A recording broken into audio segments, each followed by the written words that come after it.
All right, my friends, Jesse here at EC Auto Repair. I'm here with my master ASE technician, David.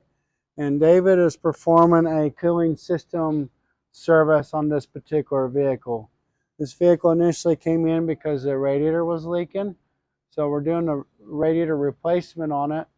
But versus just doing a radiator replacement and fixing just the broken part, David made an observation that the cooling hoses was old and cracked and not reliable, and that it was way past the time that the cooling system should be serviced. So we would rather do a system repair to give you reliability and performance so that you're not coming back to our shop in just a few weeks to repair a different component on the same system. So we'll do a cooling system flush on this. We'll change the hoses, perhaps even a thermostat and a water pump. I'm not sure exactly what all was configured in this particular package, but our outcome on this is to be able to give you, our customer, our friend, the most reliable experience we can give you and build the most trust we can, because we want to treat you like we treat each other.